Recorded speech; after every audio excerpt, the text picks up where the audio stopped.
Bonjour à tous et bienvenue dans cette tout bête, l'émission Paris Sportif de la rédaction de Wisport avec une quatrième émission déjà, c'est la quatrième fois qu'on se retrouve et en ma compagnie, pour m'accompagner cet après-midi, Auguste. Comment ça va mon cher Auguste?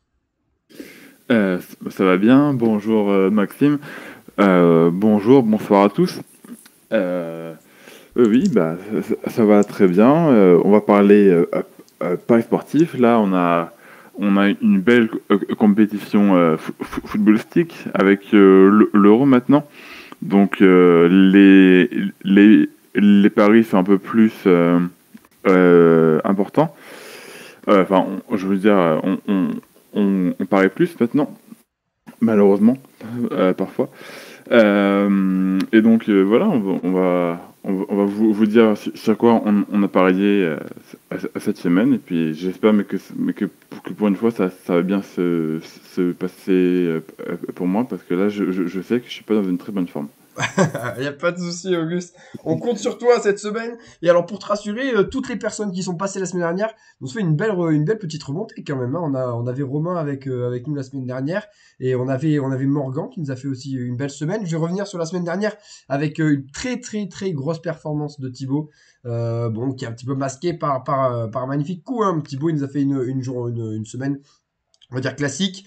Malheureusement, il s'était trompé. Il avait vu la France face à la Hongrie avec le but de Mbappé. Il s'est trompé aussi sur le Allemagne nul, les moins de 3,5 buts. Mais derrière, il y avait une très belle cote en F1 avec deux Red Bull sur le podium. Il y avait une magnifique victoire des Pays-Bas. Et surtout, pour son coup de folie, la victoire de Jon Ram à l'US Open. Jon Ram qui s'est imposé dans les derniers trous. Du côté de Torrey Pines, bravo Thibaut, qui remonte d'ailleurs en tête du classement général avec 125 euros de bénéfices depuis le début de la compétition. Près de 100 euros d'avance sur le deuxième Morgan. Et je me classe troisième avec malheureusement un déficit de 47 euros. Mais j'étais en positif la semaine dernière de ton côté, Auguste. La semaine était compliquée la semaine dernière, mais on attend de toi bien mieux ce que tu es capable de nous faire. On rappelle avec ta première semaine qui avait été très, très agréable. Tu nous avais fait 10 euros de bénéfices. Tu penses être capable de remettre ça ou pas, mon cher Auguste, cette semaine? J'espère. Là j'ai pris des codes beaucoup plus safe. On a essayé de, de, de faire en sorte de remonter dans le classement. Et j'espère que ça va passer, parce que sinon, bon, ça, ça risque de mal aller. Mais bon, là, mais normalement, je pense mais que je vais reprendre quelques places. Super. Eh ben on va commencer sans plus tarder par le premier pari sur lequel on va s'attarder, le premier match qui va nous intéresser. Un match qui va forcément rassembler la France du foot, la France qui aime le sport tout simplement en général, avec une affiche qui suit la première phase de poule qu'a vécu la France, avec en point d'orgue ce nul face au Portugal décroché 2 buts partout. Et c'est cette magnifique affiche, hein, un magnifique derby entre la France et la Suisse qui va se dérouler lundi à 21 h avec un magnifique France-Suisse. Qu'est-ce que tu penses de ce match, mon cher Auguste? Pour faire un petit rappel des cotes, la France est favorite à 1,53, le nul est à 3,80 et la victoire de la Suisse est à 7.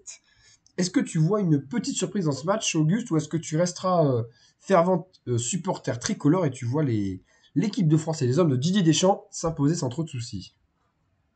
Alors, moi, j'ai pas misé sur un vainqueur. Parce que évidemment, je pense que la France va s'imposer, mais j'ai trouvé la cote trop basse. Du coup, je suis plus allé sur les buts, et je pense que la France va marquer plus de 1,5 buts, donc en mettre au moins 2. Euh, une- donc c'est une cote à 1,61. Parce que je me dis, on en a mis 2 au Portugal, alors on va pouvoir en mettre au moins 2 à la Suisse. Surtout qu'on a un Benzema qui là est libéré, s'est retrouvé, a repris confiance en soi. Donc je pense que là maintenant, notre attaque est lancée, même si on attend encore le premier but de Kylian Mbappé dans cet Euro. Mais je pense que ça peut intervenir contre la Suisse. En plus, sur les derniers matchs France-Suisse, on les a toujours gagnés, et avec la manière. On repense souvent à ces huitièmes à la Coupe du Monde 2014, où la France avait gagné 5-2 en menant 5-0. Alors, je dis pas qu'il y aura un score aussi fleuve, mais je pense que la France va s'imposer assez largement et marquera au moins 2 buts. Donc voilà. Donc moi, je mise pas sur un vainqueur, bien que je pense que la France va gagner. Je mise sur France plus d'1,5 but, cote à 1,61. Merci beaucoup. J'ai eu peur au début. J'ai cru que tu nous disais que tu misais pas sur un vainqueur parce que tu avais peur pour nos bleus. Alors bon, j'ai un Non, petit peu non, pris non. peur parce que pour moi, c'est quand même un match où les bleus devraient s'imposer. Je te rejoins pas mal sur ton pari. Moi, j'ai beaucoup hésité sur ce match-là. Je vois la... Pour dire, j'ai un petit score exact qui me plaît beaucoup et sur lequel on pourra revenir. C'est un 3-1 France. Pour moi, c'est un score qui est bien plausible. Pour revenir un petit peu sur l'adversaire de la France, hein, pour ceux qui n'auraient pas forcément vu les premiers matchs de la Suisse, c'est une équipe qui a eu beaucoup de difficultés. J'ai eu la chance de commenter sur les antennes d'ailleurs de Wii Sports son premier match, enfin son second match hein, face à l'Italie. Ça a été un match qui était très compliqué pour les Suisses. Je l'ai trouvé en grande difficulté et pour moi la France est largement au-dessus. Ça, j'en doute pas une seule seconde. Tout simplement parce que pour moi cette équipe manque de rythme. Normalement ce sera pas une partie de plaisir, je pense qu'on est d'accord. Et moi mon avis c'est le but de Karim Benzema parce que comme tu l'as dit il est libéré. On va jouer sur une défense qui à mon avis devrait jouer regroupée même si c'est pas forcément le jeu de la Suisse mais la Suisse va être obligée de bien défendre face à l'équipe de France et face à ses flèches. Et pour moi un Benzema dans un match c'est au moins une ou deux occasions franches. Surtout quand il est servi par des joueurs comme Kylian Mbappé, comme Antoine Griezmann et éventuellement même comme Kingsley Coman. Et la cote à 2,50 du but de Karim Benzema, je sais pas ce que t'en penses, mais c'est quand même très très très intéressant. Bah oui, oui, c'est surtout que là, il sort d'un doublé contre le Portugal. C'est pas contre les Suisses, mais j'estime la défense suisse moins forte que la défense portugaise. Donc oui, oui, pour un but, je trouve ça une cote assez élevée. Mais du coup, très bon à prendre pour nous par hier. Et effectivement, et si je termine par les différents autres paris hein, qui sont proposés par les parieurs de notre rédaction, on a notamment Flavien qui voit la France, tout simplement, hein, cote sèche à 1,53. Voilà, il va falloir qu'on se détache de cette équipe de Suisse dans le temps réglementaire. Ce ne sera pas forcément une chose qui sera simple, attention. Et puis derrière, on a aussi Morgan qui voit la France et plus de 1,5 but dans le match. Ça peut être aussi une bonne chose. On sait que les Suisses vont forcément essayer de se découvrir et que à 1-0 est finalement que très peu probable, hein, faut quand même s'imaginer. Et Romain Giton qui voit la France sans encaisser de but pour lui, qui voit bien la patte de Didier Deschamps qui, pour l'instant, reste sur 2 matchs avec des buts concédés, peut-être revenir et pourquoi pas permettre aux Bleus de s'imposer avec une cage inviolée et un Hugo Lloris qui, je sais pas ce que t'en penses Auguste, mais qui va devoir se rattraper de sa grosse boulette. Et tant qu'on y est, on peut revenir sur ce geste-là. Il aurait franchement pu prendre rouge sur cette action-là, on rappelle, et le choc entre lui et Danilo. Oui, oui. Au début, je pensais mais qu'il touchait le ballon, mais avec le replay, on a bien vu que certes, c'est pas volontaire. Enfin, on le connaît. Enfin, c'est pas méchant. Enfin, il veut vraiment boxer le ballon des points, sauf que à la place du ballon, bah, il y avait la tête du pauvre Danilo. Et oui, oui, il s'en sort avec un jaune. Il aurait pu prendre rouge. Je pense qu'avec d'autres arbitres, il aurait pu prendre rouge et franchement, ça n'aurait pas été un scandale. Mais bon, au moins l'arbitre a accordé un penalty et puis Ronaldo sur penalty, ça rate jamais. La dernière fois qu'il a raté un penalty, dans mes souvenirs, c'est à l'Euro 2016 contre la Hongrie ou la Bulgarie. Je sais plus si c'était l'un ou l'autre. Je crois que c'était la Hongrie. Après, il a peut-être loupé d'autres avant, mais je n'en ai plus en tête. Euh, donc voilà, ça a fait but, mais effectivement, l'action était très dangereuse. Heureusement que c'était un joueur quand même assez fort, parce que un joueur comme Joao Félix, par exemple, aurait pu être KO bien plus longtemps. Effectivement, Donc oui, ça. action dangereuse. Après, il prend 2 buts sur penalty. C'est pas sa spécialité. Mais je pense que là, contre la Suisse, il y a quand même moyen mais qu'il fasse un clean sheet sans aucun problème. Oui, oui, oui, bien sûr. Et puis voilà, il faut quand même bien garder en tête que Hugo Lloris, c'est quelqu'un qui a un gros vécu, que ce soit en sélection, que ce soit avec son club. C'est quelqu'un qui sait gérer ce genre de match-là. Et puis après, même si on essaie de revenir aux forces en présence, enfin, la Suisse, c'est pas forcément l'équipe qui aura le plus de danger à porter sur la défense française. Il faut bien encore une nouvelle fois se rendre compte de ça. Voilà, les Suisses, quand même, on devrait pouvoir garder notre cage inviolée. On va passer tout de suite au rugby avant de revenir sur cet euro et faire une deuxième page après avec un pari qui est plus libre. On va faire un petit peu de la nouveauté cette semaine. On va parler sur la finale, le dénouement du top 14 avec une belle affiche, une affiche qu'on connaît bien parce qu'on avait déjà parié dessus. Il y a un peu plus de 3 semaines entre le Stade Toulousain et le Stade Rochelet en finale de la Coupe d'Europe et les deux équipes qui se retrouvent. Et cette fois, c'est en finale du top 14 pour décrocher le bouclier de Brennus. Je voulais avoir ton avis, Auguste. Qu'est-ce que tu vois sur ce match? Ça va être un match qui est très équilibré et ça se voit au niveau des cotes. Hein. La cote de la victoire de Toulouse est à 2, la Rochelle est à 1,85, donc légèrement favori les Rochelais. Match nul à 20. Est-ce que tu as une petite cote à nous proposer pour ce match, Auguste? Ouais, franchement, ça n'a pas été simple parce que bah, les deux équipes se sont jouées il n'y a pas très longtemps. Elles sont à peu près sur les mêmes dynamiques, même si Toulouse reste sur plus de victoires consécutives et a plus d'expérience que, que La Rochelle.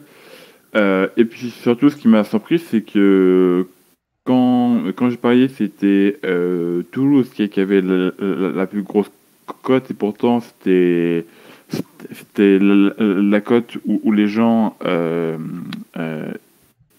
allaient le plus, et je les ai suivis. Moi, j'ai simplement mis une victoire du stade toulousain, sec, sans rien en plus, coté à 2.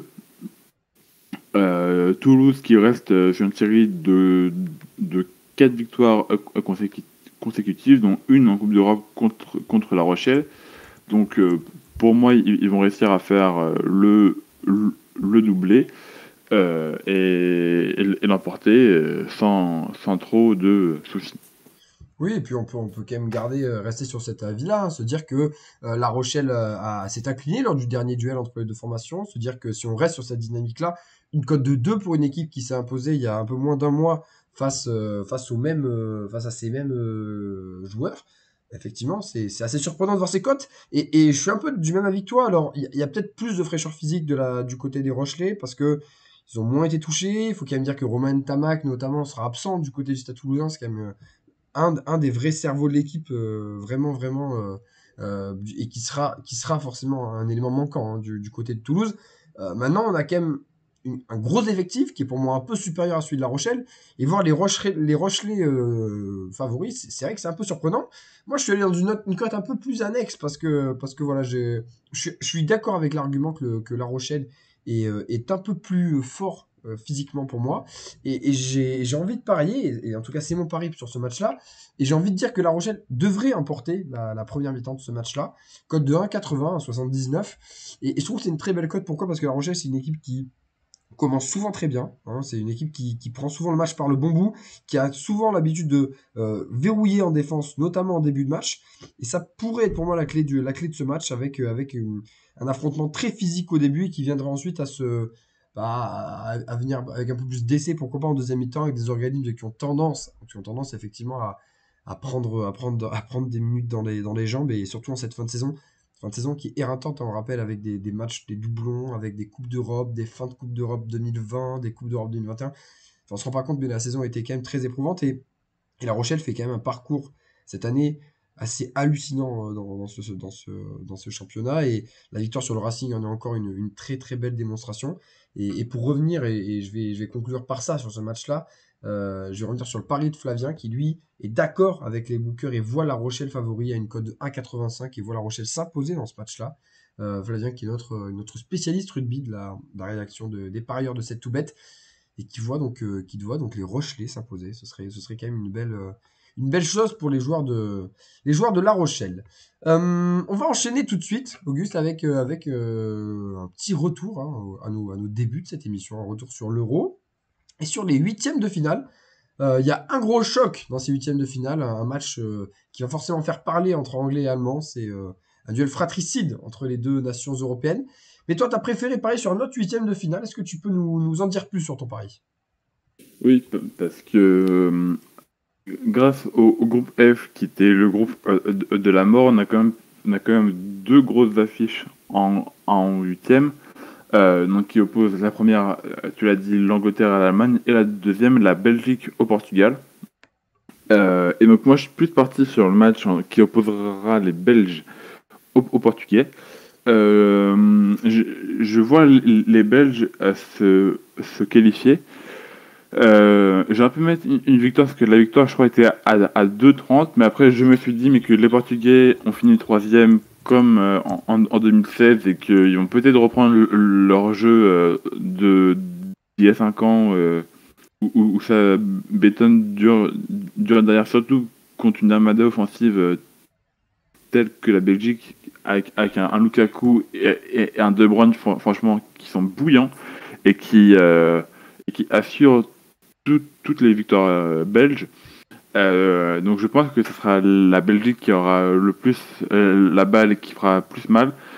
Donc pour assurer le coup, et comme je sais que ça peut potentiellement partir en prolongation ou au tir au but, j'ai préféré assurer avec la qualification de la Belgique et non pas la victoire.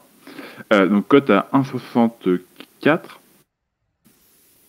Au moins, j'assure, si la Belgique passe en quart de finale, quoi qu'il arrive, je gagnerai. Je pense que ce sera un match serré parce qu'en plus le Portugal peut partir très vite en compte avec des joueurs comme Ronaldo, comme João Félix. Et donc ça peut être très très dangereux. Donc c'est pour ça même que je préfère assurer aussi. Et donc voilà, je reste sur mon pari. Qualification de la Belgique à 1,64 maintenant. À toi mais de nous dire ce que tu as préféré mettre pour Angleterre-Allemagne. Effectivement, et pour revenir sur ce match-là, parce qu'il est très intéressant, je ne me permettrai pas de dire que l'Angleterre-Allemagne est mieux que ce match-là, parce que ce match-là, c'est quand même les Belges, première nation au classement FIFA, qui affrontent les champions d'Europe en titre. Et même si le Portugal est peut-être moins fringant qu'il y a maintenant 5 ans, bah, ça reste quand même une très très grosse équipe et franchement ça va être un très très grand match je pense et ce sera à mon avis un match beaucoup plus spectaculaire que ce que pourra être cet Angleterre-Allemagne qui à mon avis sera un match très physique et sûrement beaucoup plus tactique que ce Belgique-Portugal. Je te rejoins un petit peu hein, sur la qualification de la Belgique. Je vois effectivement les Belges supérieurs aux Portugais, ça je pense qu'on est d'accord là-dessus. Maintenant c'est le foot et les Portugais à ce jeu-là sont très très très forts et ils font souvent preuve d'un réalisme auquel on s'attend pas trop, hein. Moi, je trouve ces Portugais très surprenants hein, face à l'équipe de France. Ils s'en sortent. On sait pas trop comment. Ils arrivent à décrocher le match nul.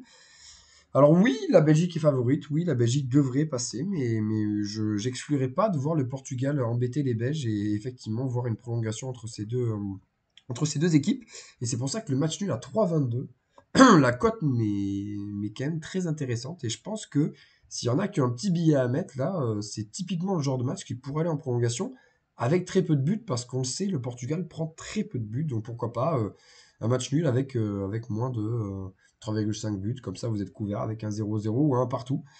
C'était mon avis sur ce match-là. Ben, on va tout de suite passer sur le Angleterre-Allemagne, hein. C'est un match que pas mal de nos rédacteurs, nos parieurs ont choisi. Un match qui va faire comme j'ai beaucoup d'étincelles.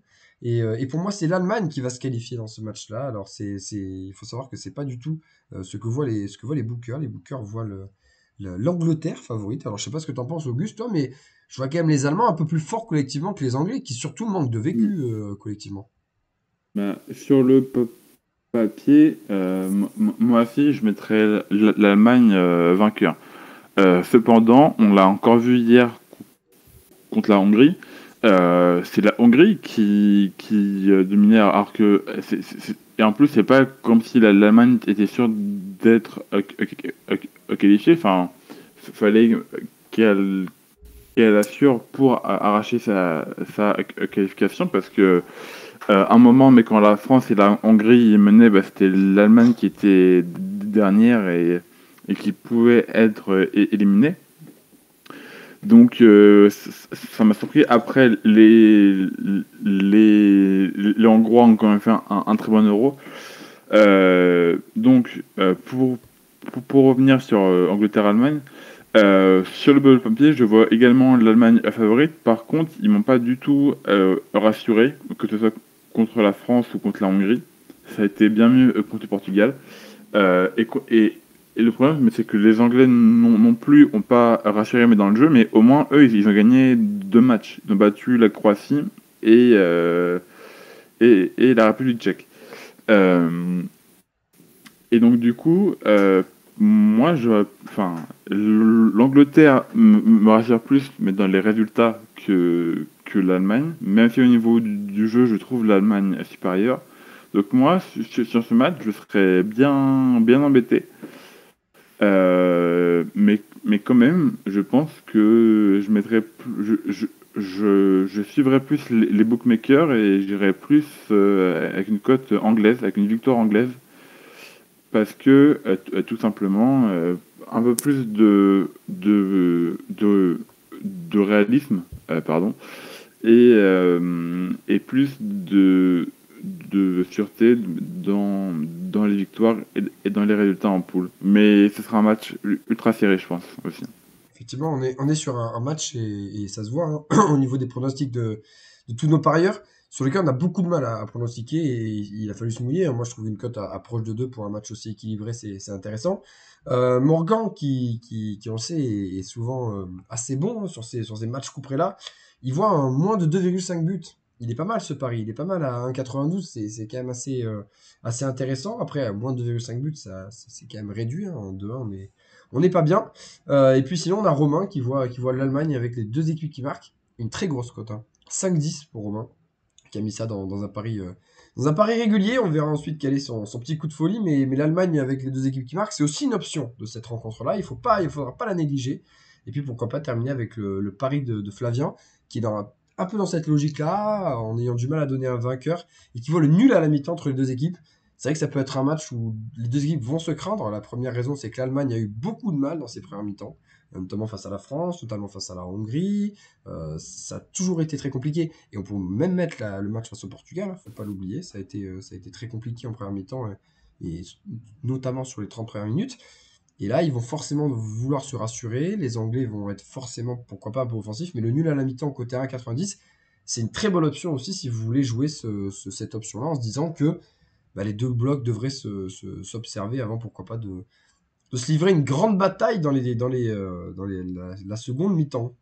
On va passer tout de suite au pari perso avec beaucoup, beaucoup, beaucoup d'événements, hein. Je l'ai pas dit en introduction, mais on a un week-end extrêmement riche. Si on fait un petit peu le tour des sports les plus regardés en France, on a en foot, on a fait le tour, hein, même si on y reviendra. Il y a quelques paris de folie qui seront sur cette discipline-là.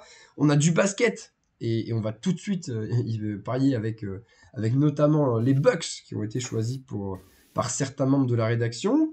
On a bien sûr un Grand Prix de Formule 1 avec le Grand Prix de Styrie qui va nous intéresser, et également l'un des plus grands événements sportifs français, le départ du Tour de France, avec notre spécialiste cyclisme Robin Giton qui nous a concocté son petit pari sur ce magnifique événement.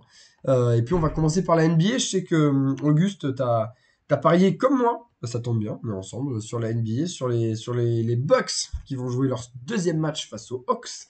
Qu'est-ce que tu vois dans ce Game 2 entre les deux équipes? Oui, alors au moment où on enregistre, j'ai vu le Game 1 cette nuit parce que franchement, ça peut paraître bizarre, mais entre la finale de l'Est et la finale de l'Ouest, bah, c'est la finale de l'Est mais qui m'intrigue et qui m'intéresse le plus. Donc je suis resté debout cette nuit. Et puis on a vu encore Trae Young qui a sublimé le match. Enfin, il a vraiment réalisé un grand match avec 48 points, 7 rebonds, 11 passes. Enfin, franchement, il a fait de Milwaukee sa ville. Ice Tray est encore là. Après, pour le Game 2, on est encore à Milwaukee et je vois pas comment les Bucks peuvent, peuvent laisser cette défaite, presque cette humiliation. Est-ce que tu te prends 48 points d'un joueur mais qui vise ses premiers playoffs, ses premières finales de conférence. Donc je vois pas comment ils peuvent laisser ça impuni. Du coup, je vois une large victoire des Bucks, pardon. Oula. Je vois une large victoire des Bucks. Donc ma cote, c'est victoire des Bucks avec plus de 11 points d'écart, cote à 2,32.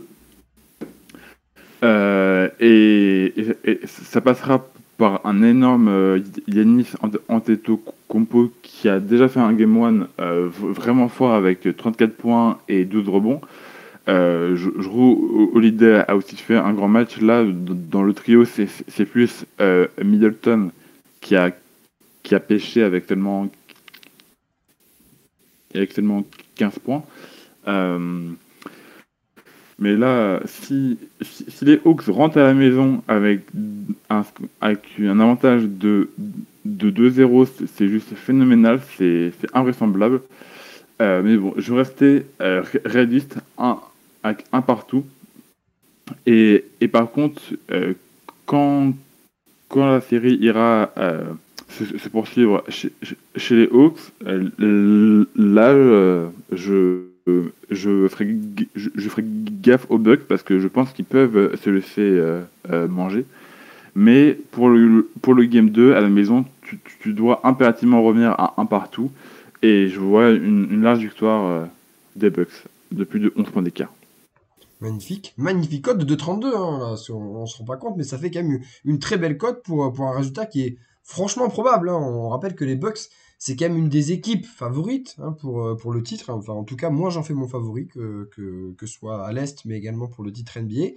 Et pour revenir sur ce que tu disais par rapport à ce Big Three du côté de Milwaukee, ouais, alors, ok, Chris Middleton ne fait pas forcément un de ses gros matchs, et il a été surtout en échec à 3 points, attention, hein, il est pas mauvais forcément dans la raquette. Bon, à 6 sur 14, mais dans la peinture, c'est pas si mal. Il peut, et on sait que dans les matchs vraiment décisifs, alors le Game 1 était décisif, mais pour moi, il va avoir encore plus de pression pour ce Game 2, il va forcément être décisif, et pourquoi pas, sur certains sites de paris sportifs, on a des paris combinés avec Giannis, Jrue Holiday et Chris Middleton à plus de 20 points, par exemple, voire plus de 25 points, si jamais il y avait une victoire, comme tu l'annonces, assez large des Bucks, et on sait qu'avec les Bucks, normalement, le scoring devrait suivre. Effectivement, on serait pas loin, à mon avis, de trois grosses perfs comme celle-ci. Pour donner mon pari, avant de revenir sur un autre détail du match sur lequel je pense qu'il est important de revenir, moi j'ai dit les Bucks et moins de 225,5. Alors, moi j'ai toujours mon petit péché mignon, c'est toujours de regarder ces points-là, parce qu'en fait, j'ai souvent tendance, et vous pouvez regarder, hein, vous pouvez essayer de voir que les totaux de points ont tendance à se réduire au fur et à mesure que la série avance. On a eu 229 points hier, donc si on peut en avoir moins de 225,5, donc 225 au maximum, on serait pas mal. Et la victoire des Bucks en combiné, ça fait 2,26. Bah, finalement, on arrive après à la même cote que toi, Auguste, et pour moi, on a pris un risque qui est différent du tien. On est sur une cote assez différente, mais qui vient encore une fois souligner les Bucks. Et justement, c'est sur ça que je voulais revenir. Qu'est-ce que tu penses? Moi, j'ai une question quand je regarde ces effectifs des Bucks, quand on les regarde jouer. Est-ce que le point faible, mais qui est quand même un très gros point faible de cette équipe, c'est pas Brook Lopez, franchement? Non, non. Je pense pas parce que Brook Lopez, il peut. Alors, il fait pas partie du trio fou. Il est dans les role players, mais il peut toujours te mettre un shoot à 3 points qui fait du bien. En protection de cercle, on l'a vu dans le Game 7 contre les Nets, il peut être très très important dans la défense. Et puis, ça fait partie des meubles maintenant. Il n'a pas fait toute sa carrière aux Bucks, mais il est quand même là depuis un petit moment. Non, je pense pas, mais que ça soit Brook Lopez, on va dire le point faible. Je pense que hier, ils ont pêché parce que Middleton a été un peu en dessous. Et sur la dernière minute, ils ont fait n'importe quoi. Enfin, il y a Connaughton qui. Enfin, à un moment, ils perdent 3 points. Alors, mais je sais pas si c'est Budenholzer qui avait donné ce, ce, ce, pardon, ce système, mais c'est Connaughton, mais qui a été chargé de mettre le panier à 3 à 50 secondes de la fin. Il fait airball, alors que les Bucks ont été dégueulasses hier à 3 avec seulement 20% à 3 points. Et le seul joueur qui en mettait, c'était Jrue Holiday qui était à 5 sur, enfin, qui a fini le match à 5 sur 12. Donc moi j'aurais donné le shoot à Holiday, et puis ensuite pareil, à 30 secondes de la fin, ils sont encore menés de -3, et au lieu de forcer un shoot à 3 pour revenir, ils cherchent quand même Giannis sous le cercle, alors qu'ils auraient encore eu un point de retard. Donc je pense que c'est plus mais dans le Money Time et dans le système où ils ont fait un peu n'importe quoi, mais non. Je considère pas Brook Lopez comme le point faible des Bucks. Ouais, après moi je le compare souvent. Moi j'aime bien comparer les équipes qui sont en forme dans cette saison parce que c'est comme ça pour moi qu'on arrive vraiment à déceler et arriver à dire qu'est-ce qui manque pour être au top cette saison-là. On a quand même quatre équipes qui franchement sont extrêmement surprenantes. Enfin, je pense qu'on en conviendra. On n'aurait jamais vu des Suns ni des Hawks en finale de conf. Et en fait, ces deux équipes-là, elles sont quand même portées, et on le voit par Capella, on le voit par DeAndre Ayton, par des intérieurs qui sont puissants, qui vont apporter beaucoup d'assurance et surtout enchaîner un rebond. Hier de mémoire, Capella, c'est 19 rebonds si je me trompe pas. DeAndre Ayton en moyenne de rebonds sur les playoffs, je pense pas loin de 15, 14-15. Voilà, moi je me fais juste cette réflexion-là. Alors ok, Giannis prend beaucoup de rebonds, c'est pas le souci, hein, genre, il en prend et forcément s'il en prend, bah, il y en a moins pour les autres. Mais voilà, moi c'est la réflexion que j'ai. Et effectivement, il est très clutch derrière la ligne à 3 points, je suis d'accord. Mais est-ce que c'est vraiment ce qu'on lui demande? Ben voilà, moi je me demande si un big man comme un Joel Embiid ou comme un DeAndre Ayton n'aurait pas pu aider à éviter que Trae Young empile 48 points hier. Enfin, il a été très bon encore une fois, mais il met que 4 points derrière depuis le parking. Donc bah, finalement, peut-être que le problème vient de la peinture, quoi. Donc, encore une fois, voilà. Moi, c'était ma réflexion et on va juste terminer sur ces paris perso, par les différents paris qu'ont proposé nos parieurs. Et je voudrais revenir surtout sur le pari de Flavien qui me fait bien rire, avec au moins un drop dans le match entre le Stade Toulousain et La Rochelle. Qu'est-ce qui est drôle ce pari-là. Une cote de 3,50, ça c'est sympa, avec effectivement dans ces finales, il y a souvent des drops qui sont tentés, et les codes de 3,50, bah, c'est quand même intéressant, et je vous le dis, hein, c'est quelque chose qui peut se tenter. On a Morgan qui voit les Pays-Bas s'imposer dans leur huitième de finale. Et on a Romain Giton qui voit Max Verstappen s'imposer en Styrie, après la magnifique course qu'on a pu voir du côté du Castellet et du Grand Prix de France. La cote, elle est à 2,20 pour la nouvelle victoire du Néerlandais. On passe tout de suite au pari de folie, avec, comme vous pouvez le voir sur notre overlay, un événement qui va commencer, qui va marquer notre été, qui va nous emmener jusqu'aux Jeux Olympiques, le Tour de France, et en jeune Julien Alaphilippe. L'occasion pour moi de me pencher sur le pari de Romain qui voit Julien remporter cette étape, la première étape de ce Tour de France, avec une cote de 7,50. On sait que c'est un magnifique coureur, on sait que Romain est très grand amateur du coureur tricolore de la Deceuninck, et on sait qu'il aura forcément à cœur de bien faire devant le public français, de porter le jaune. C'est quelque chose qui le fait rêver, on en est sûr, et qui saura, à mon avis, convaincre tous les parieurs appréciant Julien Alaphilippe de mettre une petite pièce sur la victoire du Français à 7,50. De ton côté, Auguste, qu'est-ce que tu vois pour cette semaine? Je crois savoir que tu es parti vers des destinations un peu plus exotiques.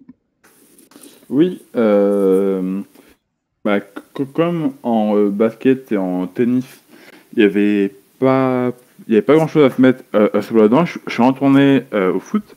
Et comme on a déjà parlé beaucoup de l'Euro, je suis parti en Amérique du Sud pour la Copa América, l'Euro sud-américain. Et je me suis plus intéressé au dernier match de la phase de poule qui oppose la Bolivie à l'Argentine. Donc évidemment deux équipes du groupe A. Donc pour le moment, c'est l'Argentine qui est première avec 7 points et la Bolivie qui est dernière avec 0 points mais un match en moins. La Bolivie mais qui va jouer ce soir contre l'Uruguay. Et donc comme l'Argentine est déjà qualifiée, je me dis et que la Bolivie va, si elle fait un coup ce soir ou même un match nul, elle pourrait encore espérer accrocher la 4e place ou la 3e place. Je me dis mais que l'Argentine va faire tourner et va se reposer et va pas jouer le match à fond vu que la qualification est déjà sûre. Du coup, j'ai mis match nul entre la Bolivie et l'Argentine qui est coté à 6,45. Même si l'Argentine est favorite et a un effectif bien plus vaste et plus talentueux que la Bolivie et devrait sur le papier gagner, je sens le match mais qui sert à rien entre guillemets où l'Argentine va mettre la baie et ça va pas matcher. Donc le match nul à 6,45 me paraît une bonne solution pour un coup de folie quand même raisonnable. Ouais, c'est typiquement le genre de match où ce match nul est intéressant, hein, comme tu le dis. La config, elle est parfaite. L'Argentine, effectivement, pourrait laisser passer 2 points qui sont pas forcément décisifs pour elle. Effectivement, je suis assez d'accord avec toi. Je te rejoins bien sur ce pari. Et la cote de 6,45, elle est très, très intéressante. On a aussi pas mal de foot, hein, qui est choisi. Une cote qui est très proche de la tienne, Auguste, avec Morgan, qui voit la victoire de la Croatie. La Croatie qui aura quand même du pain sur la planche, hein. Je sais pas si tu seras d'accord avec moi, Auguste, mais ce sera un match qui sera très loin d'être facile face à l'Espagne. Un match qui, sans la poudre, sans forcément être un des matchs les plus attendus, étant donné que l'Espagne n'est pas forcément l'équipe qui fait le plus rêver en ce début d'Euro. On l'a vu décisive, on l'a vu que ils étaient capables de mettre des buts, même si, attention, ils ont bien été aidés aussi hier par un adversaire un peu faible. Les Espagnols face à la Croatie, ça va pas être simple. La victoire de la Croatie, c'est quand même un peu risqué, mais c'est le principe de ce coup de folie. La cote à 6,50, elle est intéressante. Et quand on voit que ce pari est partagé, bah, c'est que Flavien, il voit la même chose. Il voit également la Croatie s'imposer dans ce match-là. La Croatie de manière sèche. Une très belle cote. Et pour terminer, pour ma part, on avait commencé sur l'Euro, on va terminer par l'Euro. Je crois bien qu'on aura fait quasiment le tour de l'ensemble des huitièmes de finale. On n'aura peut-être pas dit de mots de Suède-Ukraine ou d'Italie-Autriche, mais moi je vois le Pays de Galles s'imposer face au Danemark, parce que pour moi c'est une des équipes qui m'a le plus surpris dans ce début de compétition. Alors ok, elle s'est inclinée face à l'Italie, mais il faut bien se dire que c'était face à l'Italie, réduit à 10 notamment avant l'heure de jeu, et puis surtout elle s'est imposée 2-0 en Turquie, elle a fait une très bonne impression face à la Suisse. Moi, je vois le Pays de Galles faire franchement un très très bon Euro et passer cet obstacle danois, même si les Danois ont retrouvé du poil de la bête depuis leur dernier match face aux Russes.